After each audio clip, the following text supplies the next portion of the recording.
এর হলো রোস্ট কাচ্চি দিয়ে আর কালা ভুনা বাসমতি চাল দিয়ে মাংস একটা খাও।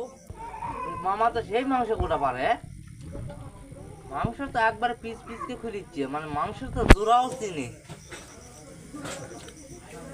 কোন জায়গায় ফেল দিলে মাংস জোড়া বাড়াবে সেটা বের করে দিচ্ছি। উড়ি পিস হচ্ছে মাংসগুলো, তো সেই দেখতেই তো ভালো লাগছে, খালে কেমন জানি লাগবে, আরো টেস্ট। এই যে দেখো আমার মামা কুচিতে, এই যে এইগুলো কি, ও বুক বুক এটা বুক বুক। এই যে দেখো ভাই পিস করে খুঁড়িচ্ছে। এই এক পিস দিয়ে ভাত খেলে আর খাওয়া লাগবে না ভাত 4 দিন, সেই স্বাদ।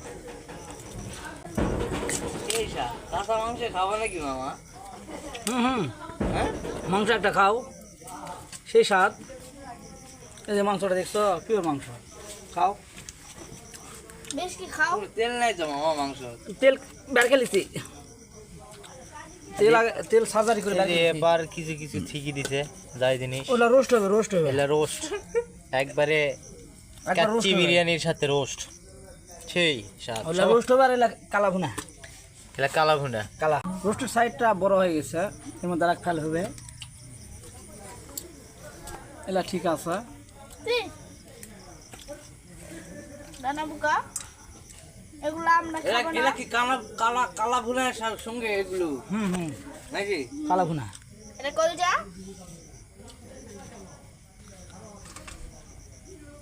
ওগুলো কি হবে ওগুলো? এলা দিয়ে সবজি, ওগুলো তো সবজি রুটি দেখাবে। খাবার দাঁত থাকলে চলে আসেন খাওয়ার জন্য। এর হলো রোস্ট কাচ্চি দিয়ে আর কালা ভুনা ইয়া দিয়ে বাসমতি চাল দিয়ে বাসমতি চাল দিয়ে। কালা ভুনা। আল্লাহ হাফেজ, সবাই ভালো থাকেন, সুস্থ থাকেন।